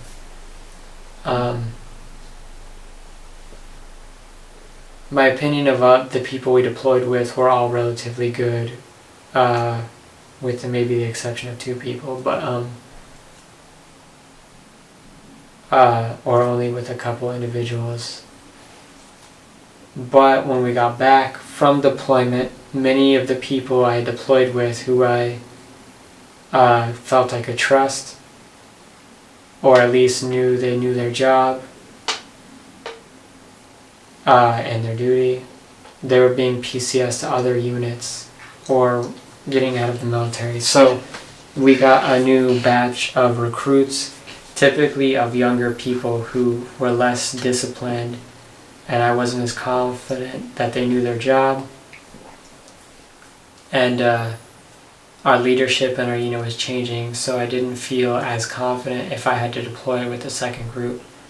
And they offered me the option of PCS or ETSing from the military earlier to save money, because they would have had to deploy me and then bring me back if I didn't agree to shorten my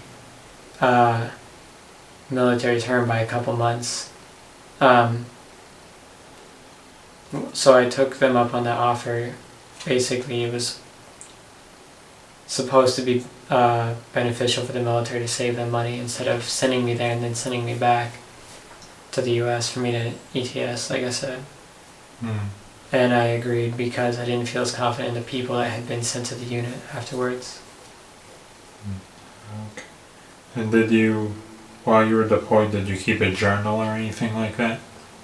I didn't keep a journal, no. And if I did, I don't know that it would have been particularly interesting, because many of the days were relatively the same for the middle portion of the deployment. So things became very monotonous and routine. Okay, so can you tell me a little about the day that your service actually ended and being discharged? I can, because there was like a week of preceding it. Like the mood was definitely different. You had to return all your equipment, but the mood itself was different because it was like you're leaving an environment, going back to the civilian world, I guess you could say, and you know that the expectations are different. There's a lot more freedom, and there's a lot less rigidity and routine and what's expected of you. So, I don't know. It seemed a lot less certain. There was a lot less certainty about what was going to happen. So yeah, like you'd have to... I don't feel like I was very prepared to go back, I guess. And when I went back, like say to my hometown and saw the people I had grew up with, or my family and stuff like that, they were the same people, but it was like I was seeing them through a different set of glasses or a different lens, different mentality that I had gained in the military. So while many things had stayed the same, it was also like nothing had stayed the same at the same time, and I felt out of place, which I'm sure is somewhat common for people who have been in the military and then left.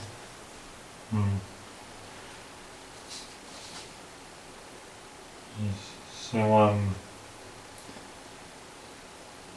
that kind of brings me right into the next question about what your homecoming was like. So that must have been emotional to some extent, right? I guess so. Like you were getting to see family and friends that you hadn't seen in a while. But like I said, like I guess there's like a different mentality and stuff, and I don't know, I was just seeing things differently, I guess. And also, besides just having a different mentality, there have been time apart, so maybe like maybe it had been like a step back had been taken, so you like viewed their actions in a less biased light or with a slight difference in time. Mm. But overall it was emotional, I guess, in a way. Mm. Okay. Now, what did you do in the days and weeks that followed? I visited my family at first, and then I moved to a different area in the country. And at first I didn't do anything, but eventually I started going to school for a while. And my studies at first were of general studies because I wasn't sure what I wanted to pursue. And I'm sort of still not sure what I want to pursue, but I've decided that what I want to pursue is less important. Like what I want is less important than what I can get out of an education, I guess. Like if I can get an education that provides me with a stable living condition and a stable paycheck, that would be beneficial, and that's what I should pursue rather than say like a particular field that interests me more. Mm. And has the education that you've received so far been supported by the GI Bill?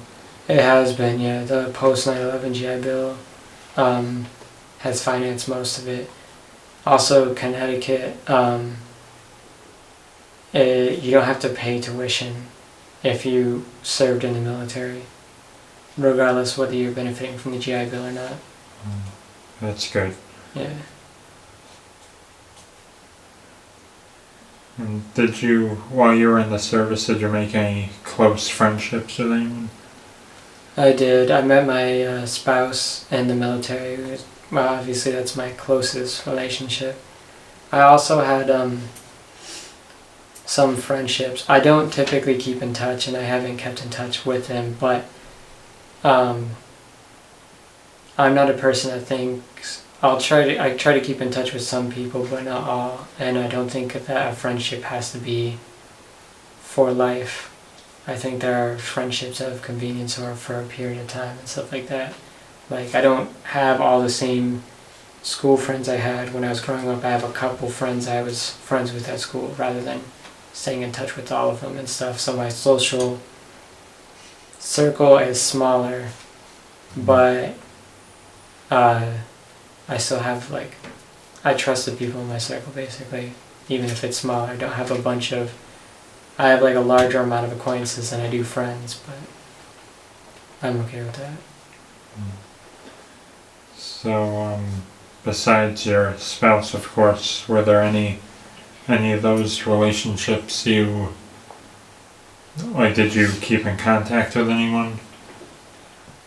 Not Or not regularly, really? no. Yeah. I've had contact with like a couple individuals that I served with since I've been out of the military, but it's not regular contact. It's like an every once in a while thing. Okay.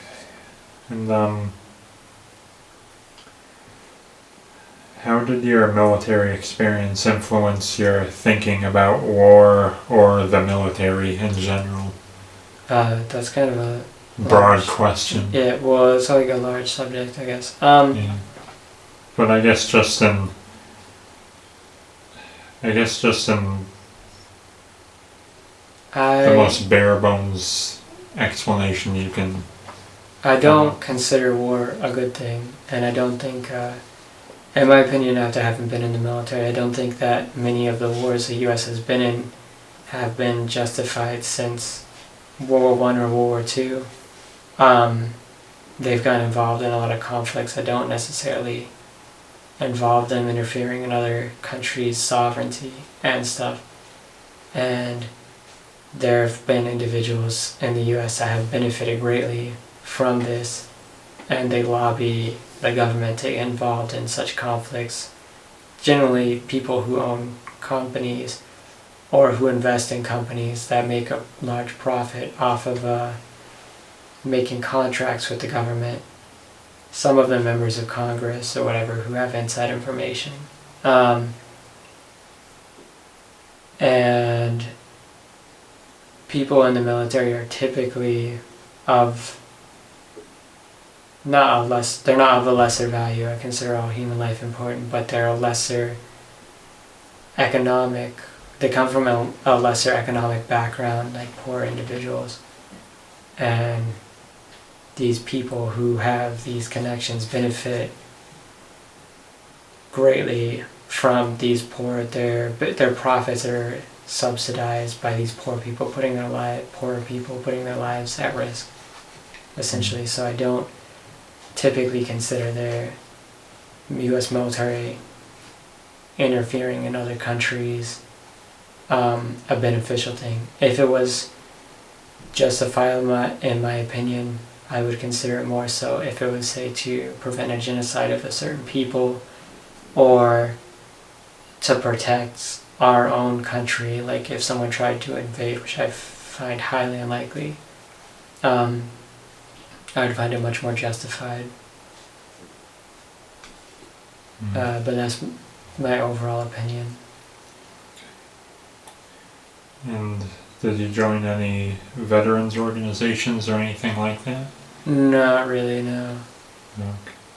And what about reunions? Like, have you attended any, or do you think you will at some point in your life, or?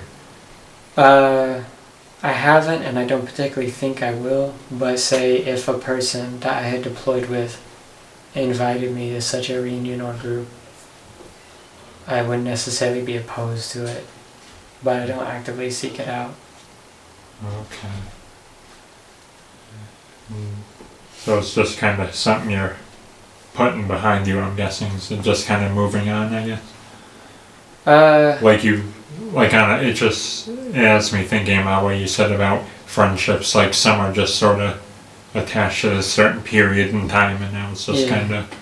I definitely do move on from things like that.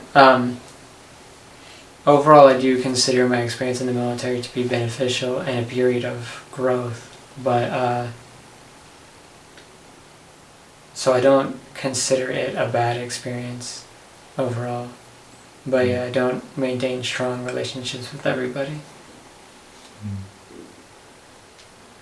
And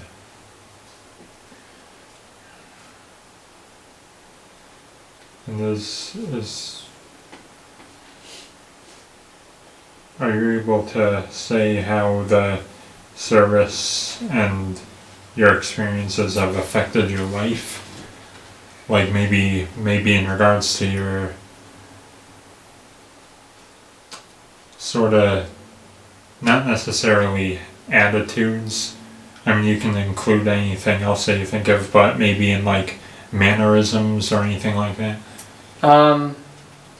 They definitely train you for some things. Not some of the things might have like a slightly negative connotation back in like the civilian world, like when you train to deploy, often doorways are booby trapped or whatever, right? So they're what they consider entry points. So in the military, they train you to get through them as quickly as possible, and to get out of them.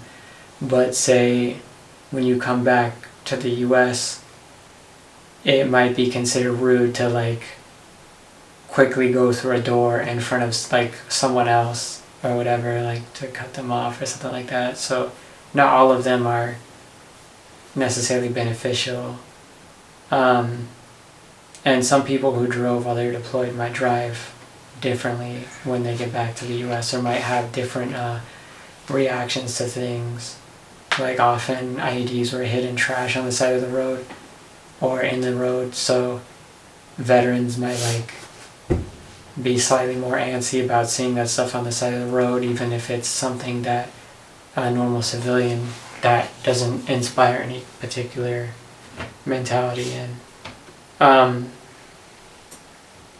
You can kind of recognize sometimes people that have been in the military, whether they have the particular look by how they move or how they carry themselves, but not everyone. Some people are better at hiding it than others. Okay, so is there anything else that you'd like to add that hasn't been covered in this interview?